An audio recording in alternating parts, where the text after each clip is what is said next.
स्वागत है आपका। आप देख रहे हैं इंडिया टीवी चुनाव मंच। 2024 के चुनाव को लेकर किसमें कितना है दम और किसके मुद्दे ज्यादा असरदार हैं, इसी पर लगातार इंडिया टीवी के इस मंच से हम चर्चा कर रहे हैं।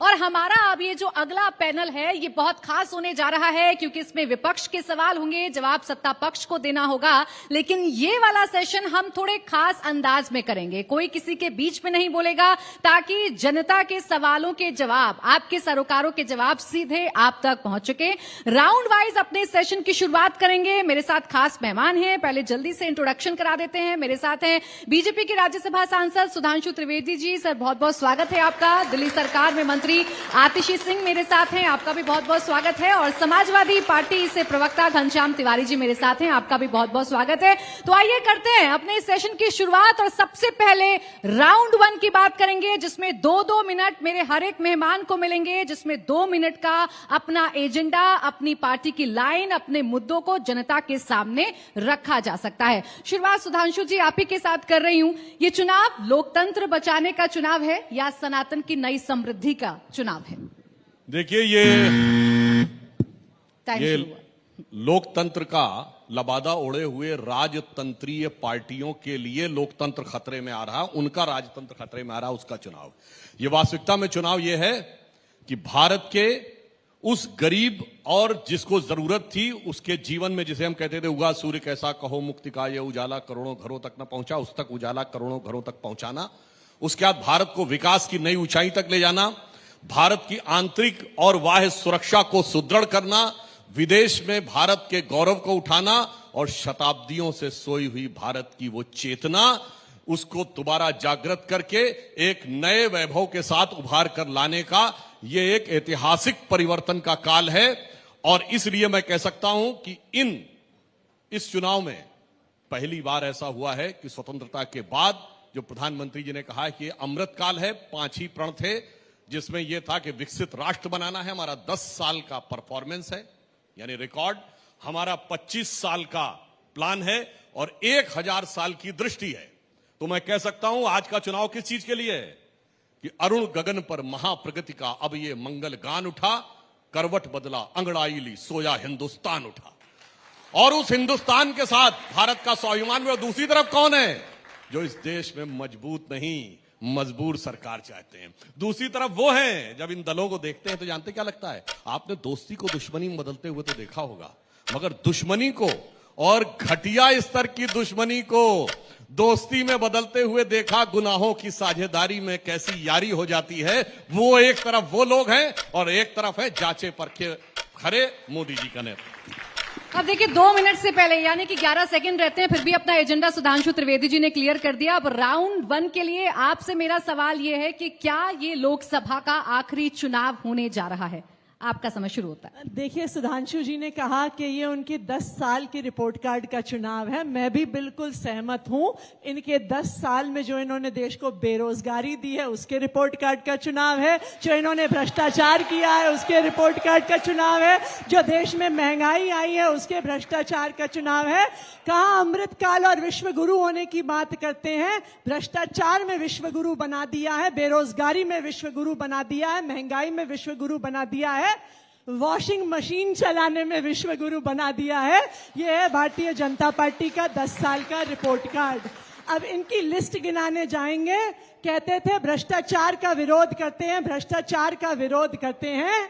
सारी भ्रष्टाचारियों को तो उठा के अपनी पार्टी में ले आए हैं। लिस्ट गिनाने जाइए तो शुरू होता है, आज के ही अखबार से उठा के बता देती हूं। प्रधानमंत्री नरेंद्र मोदी जी कहते थे अजीत पवार चक्की पीसिंग। अजीत पवार जी इनकी पार्टी में आ गए। आज अखबार पढ़िए, अजीत पवार को, उनकी पत्नी को, उनके बेटे को, उनके भतीजे को, सबको क्लीन चिट मिल गया, भ्रष्टाचार खत्म हो गया। छगन भुजबल जी कहते थे जी हजारों करोड़ रुपए का इरिगेशन स्कैम किया है, महाराष्ट्र सदन स्कैम किया है, एनसीपी में तो भ्रष्टाचार की इंतहा है। छगन भुजबल जी भारतीय जनता पार्टी में आते हैं, ईडी सीबीआई के सारे केस बंद हो जाते हैं। आपको पता है ईडी क्या कहती है महाराष्ट्र हाईकोर्ट में जाके? कहती है जी फाइल गुम गई इसलिए केस बंद कर रहे हैं। तो भारतीय जनता पार्टी भ्रष्टाचार नहीं खत्म करना चाहती, ये सारे भ्रष्टाचारियों को अपनी पार्टी में लेके आना चाहते हैं, तो ये चुनाव भारतीय जनता पार्टी के भ्रष्टाचार के खिलाफ है, देश में बेरोजगारी के खिलाफ है और महंगाई के खिलाफ है। अब देखिए 4 सेकंड पहले आतिशी जी ने भी अपने सवाल का जवाब खत्म कर दिया। अब 2 मिनट समाजवादी पार्टी के लिए हमने रखे हैं और मेरा सवाल अब घनश्याम तिवारी जी आपसे ये है कि ये चुनाव तुष्टीकरण का चुनाव है या संतुष्टीकरण का? नमस्कार आपको, दर्शकों को और मेरे को पैनलिस्ट को। ये चुनाव नहीं है, ये जवाब है। ये जवाब है इस बात का कि क्या इस देश का प्रधानमंत्री अगर कहता है कि 2 करोड़ रोजगार दिए जाएंगे हर साल और फिर देश के अखबार कहते हैं कि देश के 83% युवा बेरोजगार हैं, ये उस बात का जवाब है। ये उस बात का जवाब है कि अगर देश का प्रधानमंत्री कहता है मैं देश नहीं बिकने दूंगा, लेकिन उनकी पार्टी चंदा लो धंधा दो के मॉडल से 10 साल में उतना चंदा कमाती है जितना तमाम पार्टियों ने 70 साल में नहीं कमाया। भारतीय जनता पार्टी ने 10 साल में 13,000 करोड़ चंदा जमा किया है। ये चुनाव नहीं है, ये जवाब है। ये जवाब है उन बेटियों की तरफ जिनके दिल टूट गए जब उन्होंने देखा कि ब्रजभूषण शरण सिंह शान से घूम रहा है और कह रहा है कि प्रधानमंत्री और अमित शाह उसके साथ हैं और हमारी बेटियों को दिल्ली पुलिस मार रही थी, वो अपने मेडल प्रधानमंत्री कार्यालय के सामने रख रहे थे। ये चुनाव नहीं है, ये जवाब है। ये जवाब है उस हेट स्पीच का जो देश के प्रधानमंत्री मंच पे खड़े होकर कहते हैं सिर्फ इसलिए कि जनता उनसे जवाब मांग रही है। डॉक्टर मनमोहन सिंह ने जो कहा था वो 10 दिसंबर को 2006 को पीएमओ के कार्यालय के सामने लिखा हुआ है, उनकी वेबसाइट पे लिखा हुआ है, जो प्रधानमंत्री पढ़ सकते हैं। लेकिन उन्होंने जानबूझकर आपको धोखा दिया क्योंकि उन सारी बातों का जवाब जो वादे वो कर चुके हैं वो पूरा नहीं कर पाए। ये जवाब है इस बात का कि दिल्ली जैसे जगह पर एक लोकप्रिय मुख्यमंत्री को जेल में डाल दिया गया है क्योंकि दिल्ली की जनता बार बार भारतीय जनता पार्टी को हरा देती है। तो मैं आपसे कहता हूं, अपील करता हूं, ये चुनाव नहीं है, ये जवाब है। और ये जवाब ये सोच के देना है कि हम सबके सामने एक छोटा सा ख्वाब है। ख्वाब ये है कि अगर हम अपने बच्चों को पढ़ाते हैं तो उनके पास रोजगार होना चाहिए, और अगर हमारी चिंता है उनके रोजगार की तो देश के प्रधानमंत्री की भी चिंता उनके रोजगार की होनी चाहिए, हिंदू मुस्लिम के विवाद की नहीं होनी चाहिए। ये जवाब है इस बात का कि अगर हमारी बेटियां खेल में आगे बढ़ती हैं तो उनका मनोबल गिराने वाले लोग जेल में होने चाहिए, ना कि प्रधानमंत्री उसका हनुमान बनके बैठे। समय समाप्त हो जाता है। अब आपका देखिए 2-2 मिनट हमने हर एक पार्टी को दिए। अब अपने राउंड 2 की शुरुआत हम करने जा रहे हैं और इस राउंड 2 में हम जिस मुद्दे पर चर्चा करेंगे वो यही कि क्या चुनावों से पहले मुद्दे बदलने की कोशिश की जा रही है। राउंड 2 के लिए पहला सवाल सुधांशु जी आप ही से है। इतने कॉन्फिडेंट है भारतीय जनता पार्टी, 400 पार का नारा लगाया जाता है, तो चुनाव से एन पहले दूसरे चरण में हिंदू मुस्लिम की याद आप लोगों को क्यों आई? वो इन लोगों को याद आती है। मैं कहना चाहता हूं जो करोड़ों दर्शक देख रहे हो, महंगाई की दर कितनी है? 5%। 5 साल बताइएगा इनके शासनकाल के जब 5% से कम रही हो। चुनौती से कहता हूं। बेरोजगारी की दर क्या है? 3%। कोई 3 साल बताइएगा जब 3% से कम रही हो। और राहुल गांधी बोलते हैं चरम पे है महंगाई। साहब इस देश में 26% रही है रेट ऑफ इन्फ्लेशन। इस देश में याद करिए सोना गिरवी रखा जा चुका था, रुपए का 2 बार अवमूल्यन हुआ था, और आकर ये कहते हैं, और हमने आने के बाद क्या किया है? 25 करोड़ लोगों को एक्सट्रीम पॉवर्टी से बाहर निकाला है। आईएमएफ ने कहा है कि केवल 1% लोग इस समय एक्सट्रीम पॉवर्टी में रह गए हैं। 11 करोड़ लोगों को घर में शौचालय दिया है, 16 करोड़ लोगों को नल से जल दिया है, 54 करोड़ लोगों को जनधन अकाउंट दिया है, 4 करोड़ लोगों को प्रधानमंत्री आवास दिया है, 5वीं बड़ी अर्थव्यवस्था बनाई है, 4था बड़ा स्टॉक एक्सचेंज बनाया है, 3रे बड़े ऑटोमोबाइल मैन्युफैक्चर बने हैं, और मोबाइल हैंडसेट जो हम लोग यूज करते हैं पहले 2 फैक्ट्रियां थी, आज हम 2nd बिगेस्ट मैन्युफैक्चरर हैं। 84 करोड़ लोगों के हाथ में स्मार्टफोन है, 90 करोड़ लोगों के हाथ में सुनिए इंटरनेट है, और इंटरनेट की कॉस्ट में, पर जीबी डाटा की कॉस्ट में हम दुनिया के 3 सबसे सस्ते देशों में से एक है। और इसके बाद मैं पूछना चाहता हूं, हमारी सरकार नहीं थी तो कहां धमाके नहीं होते थे? दिल्ली में 2 बार धमाके, चेन्नई में धमाके, दिल्ली में धमाके, गुवाहाटी में धमाके, गया, पटना, नागपुर, जयपुर, लखनऊ, फैजाबाद, कहां धमाके नहीं होते थे? चलती ट्रेन में धमाका, चलती बस में धमाका, रेलवे स्टेशन पे लिखा रहता था छूना नहीं धमाका हो जाएगा, और आज वो केवल दक्षिण कश्मीर के 4 जिलों में रह गया, तो इन लोगों को डर लगने लगा। इसलिए मैं कहना चाहता हूं आपको, जुलाई 2012 केजरीवाल जी का ट्वीट देखेगा जाके, शरद पवार जी के बारे में मुझे हैरानी होती है कि इसके जैसा शख्स जिसने हजारों करोड़ का घोटाला किया है, वो जिसे जेल में होना चाहिए था, वो आज कैसे इतने बड़े पद के ऊपर है। और अब आदरणीय पवार साहब के साथ हम गठबंधन में आ रहे हैं। ये कहते हैं देख तेरे संसार की हालत क्या हो गई भगवान। समय समाप्त हो जाता है राउंड 2 का, ये पहला सवाल समय समाप्त। राउंड 2 के लिए आपसे जो मेरा सवाल है आतिशी जी, वो ये कि जनता के मुद्दे गौण हो गए, दिल्ली की बात करने वाले अब सिर्फ और सिर्फ तिहाड़ जेल के इर्द गिर्द ही घूमते हुए क्यों नजर आ रहे हैं? देखिए, सबसे पहले तो मैं सुधांशु जी 2-3 इंपॉर्टेंट अपनी उपलब्धियां गिनाना भूल गए, तो मैं भी उसमें जोड़ देती हूं। उन्होंने कहा कि 10 साल का हिसाब दें, तो ये भी सुधांशु जी उसमें ऐड कर लिए। गैस का सिलेंडर 300 रुपए का था, 1200 रुपए पे पहुंच गया।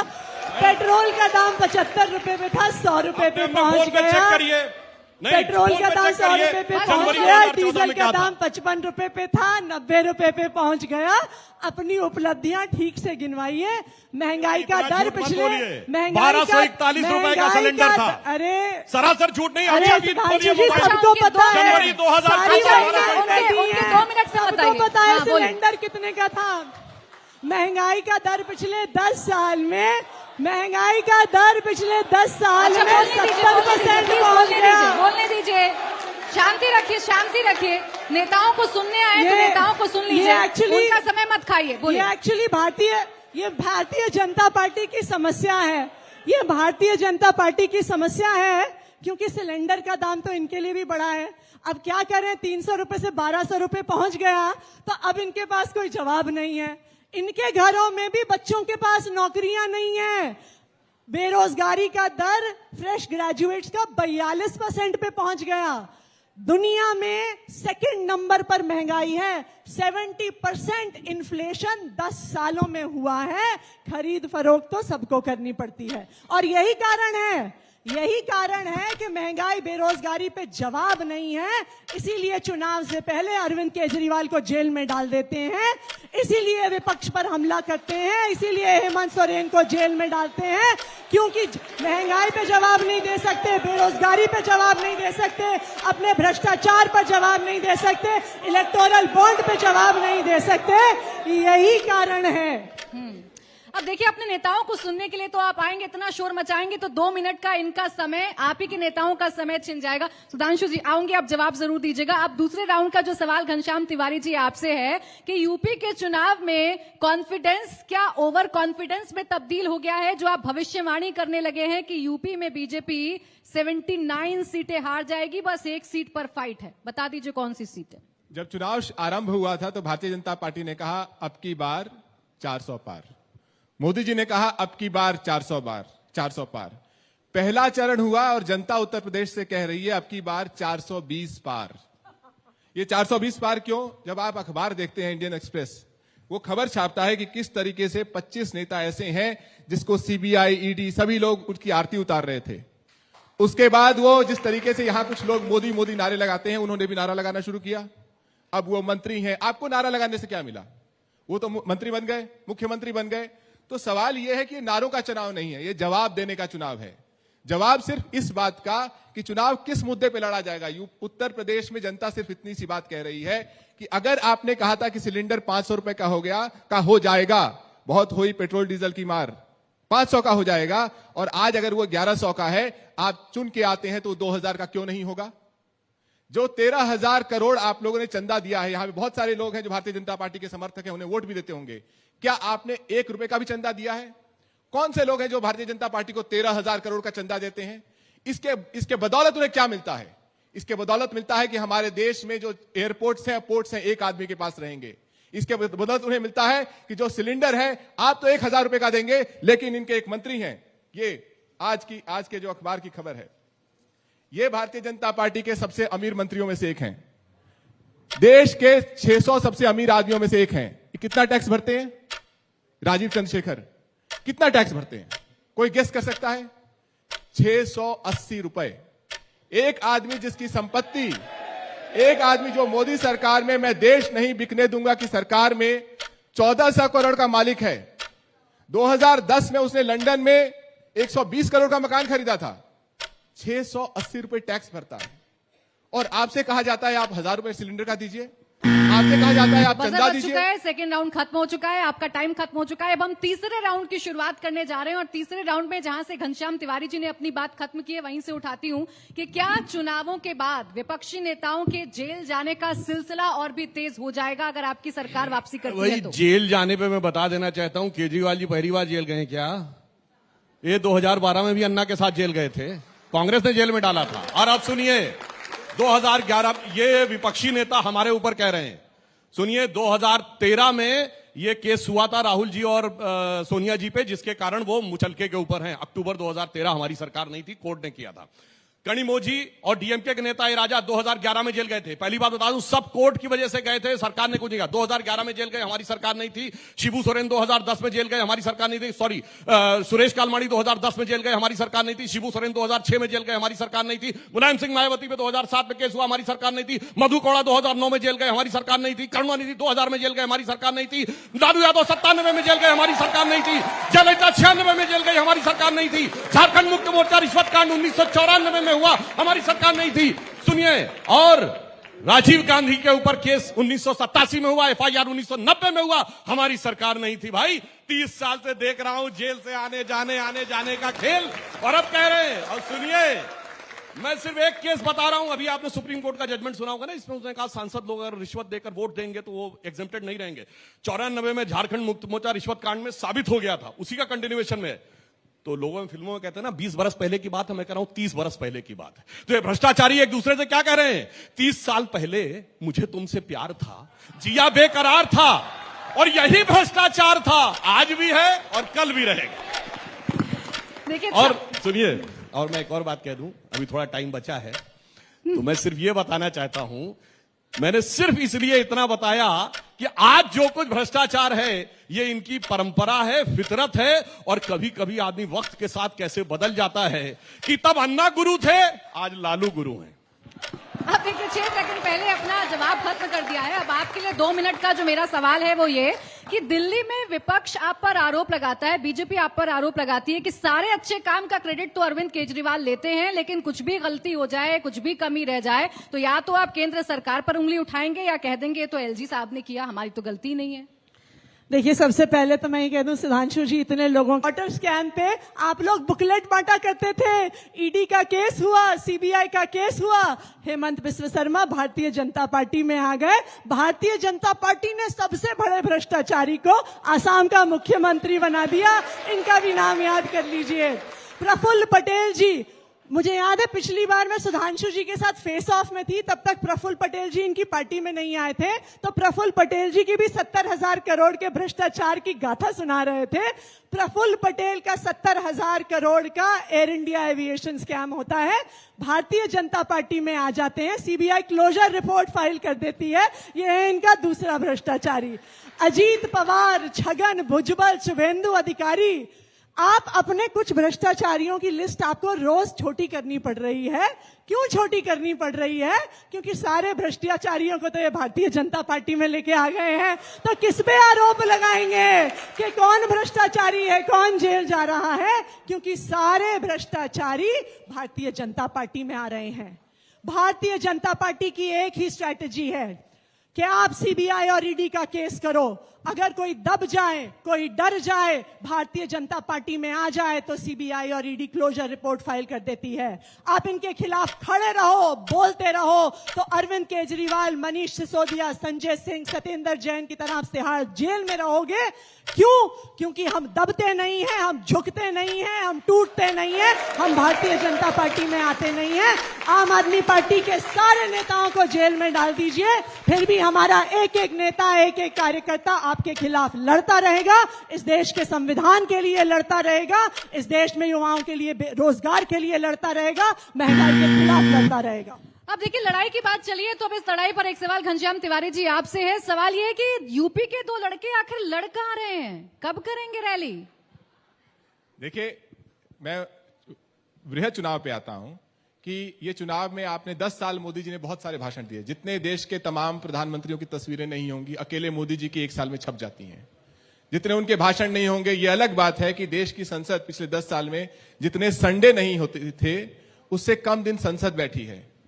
देश में जितने प्रधानमंत्री आज तक हुए उससे सबसे कम समय में देश के प्रधानमंत्री संसद में रहे हैं, बोले हैं, जवाब दिया है। ये चुनाव सिर्फ यूपी का नहीं, पूरे देश का चुनाव है। कैसा देश? आज इनहेरिटेंस टैक्स पे बात हो रही है। हमारा देश ये आंकड़े हैं जिसमें 50% लोग 1,73,000 उनकी संपूर्ण संपत्ति है, आय नहीं है, संपूर्ण संपत्ति है। 10,000 लोग सोर्स, ये थॉमस पिकेटी की रिपोर्ट है, वर्ल्ड इनइक्वालिटी लैब की रिपोर्ट है और ये अनेक देशों में पब्लिश होती है, मैं आपको दे दूंगा।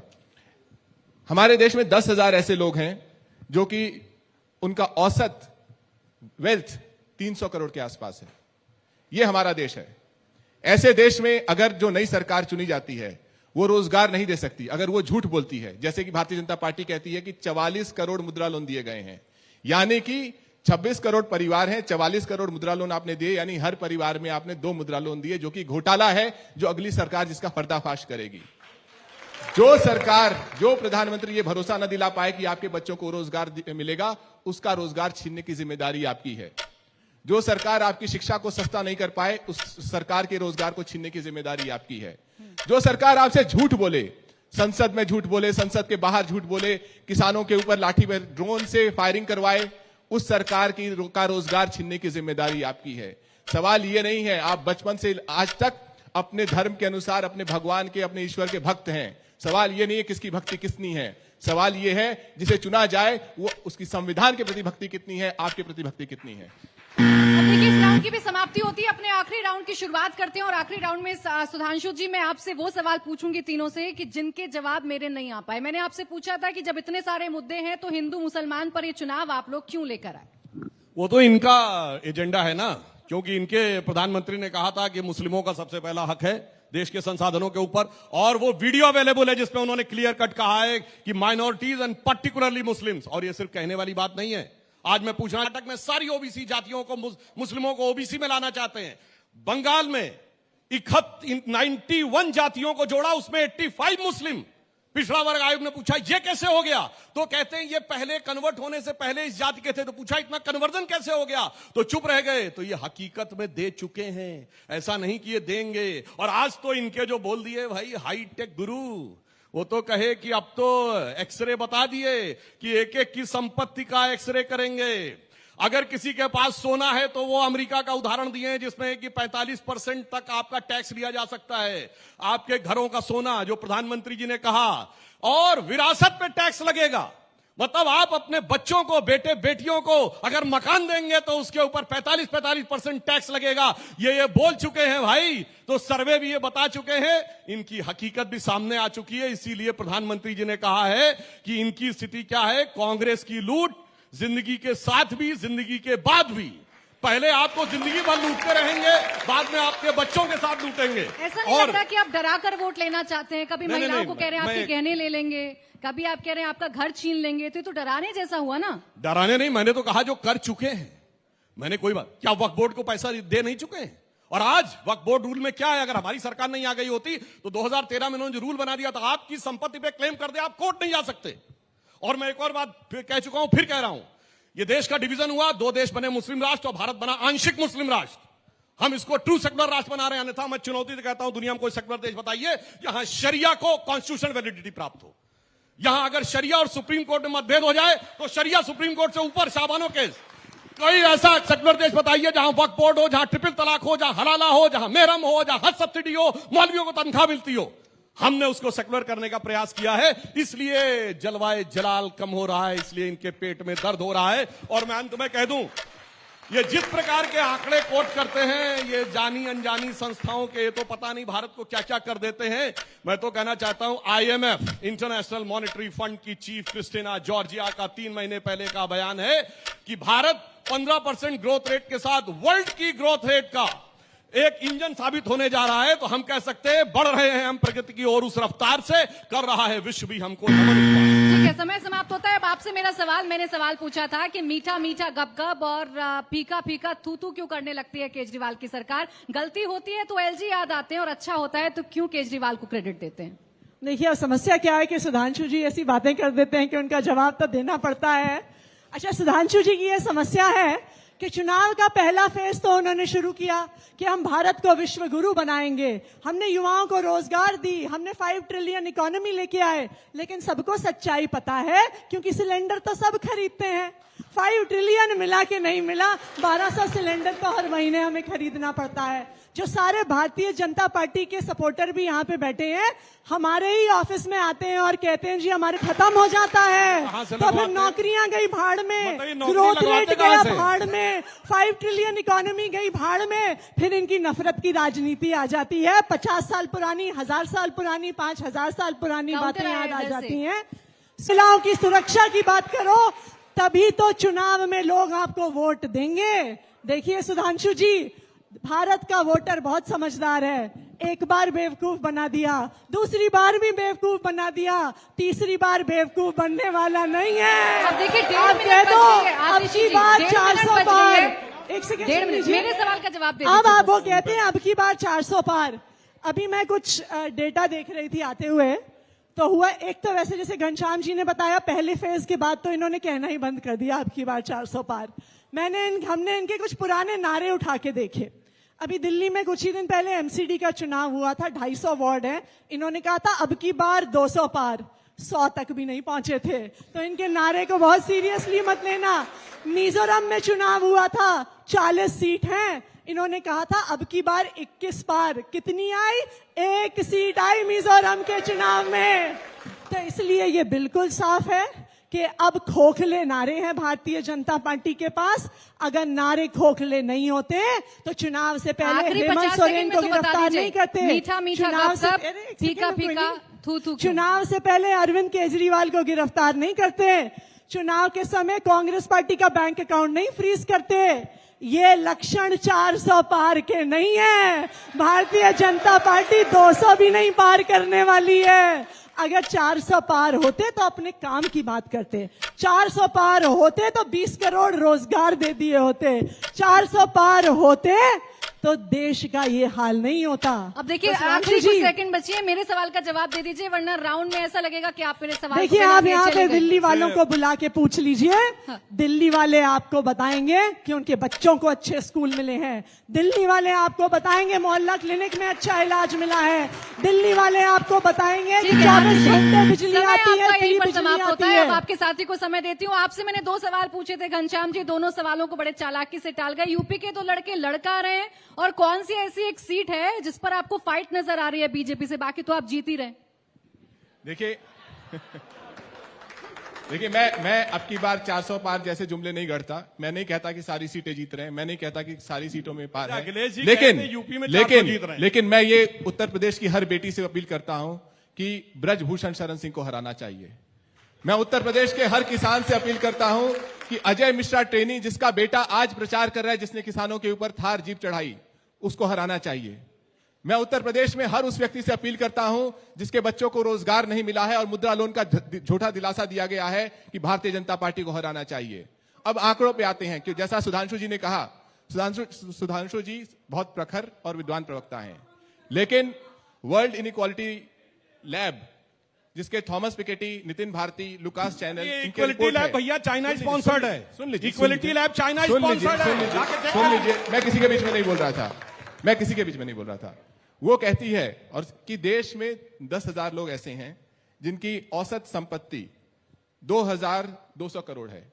आप ये बताइए, और इनके पास देश की कुल संपत्ति का 17% है। इसके अलावा 92,000 लोग ऐसे हैं जिनके पास, वैसे ये इक्वलिटी लैब के बाद भारत की संपत्ति का आंकड़ा कहां से? बीच में किसी के भी नहीं बोल रहा था। कुल संपत्ति का लगभग 25% है। सवाल यह है कि जहां हमारे 50% लोगों के पास 1,73,000 की औसत प्रॉपर्टी है और किसी के पास कुछ 1 लाख लोगों के पास देश की संपत्ति का 25% है, क्या यह रिडिस्ट्रीब्यूशन की बात कहना गलत बात है? अगर गलत बात है तो कौन किसके साथ खड़ा है? ये वो लोग हैं जिन्होंने 16 लाख करोड़ माफ किया है। 16 लाख करोड़ साधारण रकम नहीं होती है। मैंने शुरू से कहा कि यहां पर बहुत सारे लोग भारतीय जनता पार्टी को वोट देते होंगे, लेकिन आप में से एक भी व्यक्ति ऐसे एक व्यक्ति को नहीं जानता होगा जिसने भारतीय जनता पार्टी को 1 करोड़ का भी चंदा दिया हो, और इनको 13,000 करोड़ का चंदा मिला है। अब 1 मिनट बच गई। बिल्कुल, मेरे सवाल का जवाब छूट गया। आपके सवाल का जवाब यही है कि हम हर जगह पूरे उत्तर प्रदेश में इंडिया गठबंधन एकजुट होकर एकजुट मुद्दों पर चुनाव लड़ रहा है। इस मुद्दे पर कि युवाओं को रोजगार मिलना चाहिए, हम साथ में प्रेस कॉन्फ्रेंस कर चुके हैं, हम साथ में रैलियां भी करेंगे और हर जगह सिर्फ यही मुद्दे कहेंगे। भारतीय जनता पार्टी जिस मुद्दे पे भटकाना चाहे भटका सकती है, लेकिन उत्तर प्रदेश में पेपर लीक बंद होना चाहिए, उत्तर प्रदेश के युवाओं को रोजगार मिलना चाहिए। दूसरे चरण का चुनाव आ गया और कौन सी सीट है जिस पर बीजेपी के साथ फाइट है? 79 तो जीत ही रहे हैं, अखिलेश जी कह चुके हैं। आपको क्या लगता है कि ब्रजभूषण शरण सिंह को अब तक टिकट क्यों नहीं दिया इन्होंने? आपको क्या लगता है कि अजय मिश्रा ट्रेनी के लिए प्रधानमंत्री जी ने रैली क्यों नहीं की? जिन सीटों पे अभी चुनाव हुआ, आपको क्या लगता है कि प्रधानमंत्री जी इतने डरे हुए, घबराए हुए क्यों हैं? उनको अपना रिटायरमेंट साफ दिखाई दे रहा है। जनता उन्हें रिटायर करने वाली है और देश में नया प्रधानमंत्री बनाने वाली है, जो सच बोले, जो आपको भड़काए नहीं, आपके अंदर उत्साह और प्रेम जगाए। सीट बता दीजिए, क्योंकि आपके नेता ने बोला था एक सीट पर फाइट है। सारी सीटें बताई मैंने ये नहीं कहा हर एक पे फाइट है। चलिए समय समाप्त। प्राची जी, एक चीज कहूंगी, भारतीय जनता पार्टी की स्थिति इस बात से पता चलती है कि इतने शांत स्वभाव वाले सुधांशु जी भी इसमें इतने परेशान हो रहे हैं आज की डिबेट में। मैंने आज तक समाप्त करना है अपने 10 साल से मैं राजनीति में हूँ, बहुत लंबे समय से करना चाहे तो कर दीजिए। सुधांशु जी फिर मुझे खत्म करना। 10 साल में मैंने सुधांशु जी को आज तक किसी को डिस्टर्ब करते हुए नहीं देखा, डिस्टर्ब करते हुए नहीं देखा, लेकिन आज सुधांशु जी भी जब आप विदाउट सोर्स गलत कोट कर रही थी, इसलिए मैं दर्शकों के ऊपर छोड़ता हूं, वो चेक कर सकते हैं। मैं सिर्फ एक बात कहना चाहूंगा भाई, यूपी में अखिलेश भैया तो लड़ने का तय नहीं कर पा रहे हैं। और सुनिए, राहुल भैया पिछली बार चुनाव हार के भागे थे, अभी तो नामांकन नहीं कर पा रहे हैं। और अगर ऐसे 150 आने वाले थे तो जैसे सोनिया जी गई राज्यसभा में भर के पहुंच गई तो कॉन्फिडेंस था रायबरेली चली जाती। मगर गिरते हैं शह सवार ही मैदान जंग में, वो क्या गिरेंगे जो घुटनों के बल चले। और समझिए साहब, ये वायरस बहुत घुस गया है दिमाग में। ठीक है, वायरस के लिए वैक्सीन चाहिए, first dose, second dose, booster dose. तो first dose 2014, second dose 19, booster dose 24। अब देखिए आरोप प्रत्यारोप तो चलता है कि आतिश जी वायरस के लिए वैक्सीन, मुझे वायरस के लिए वैक्सीन की बात कर रहे हैं, आप वायरस के लिए पूरा समय वायरस के लिए वैक्सीन की बात कर रहे हैं, तो ये भी बता दीजिए कि कोविशील्ड पूरी दुनिया में सबसे महंगी भारत में मिली थी। अरे भैया, ये 50 करोड़ का चंदा लिया था इन्होंने। अरे सुनिए, कोविशील्ड बनाने वालों से 50 करोड़ का चंदा। अरे ये तो कहते हैं वैक्सीन का फार्मूला बांट दो, जैसे वैक्सीन चूरन है। इनकी बुद्धि समझिए, कह रहे थे वैक्सीन का फार्मूला बांट। देखिए पूरा दिन निकल जाएगा, लेकिन आरोप प्रत्यारोप खत्म नहीं होंगे। बहुत बहुत शुक्रिया आपका घनश्याम जी, आतिशी जी और सुधांशु जी मेरे साथ जुड़ने के लिए, इस चर्चा में शामिल होने के लिए। तो इंडिया टीवी पर लगातार चुनाव मंच जारी है, आप देखते रहिए इंडिया टीवी।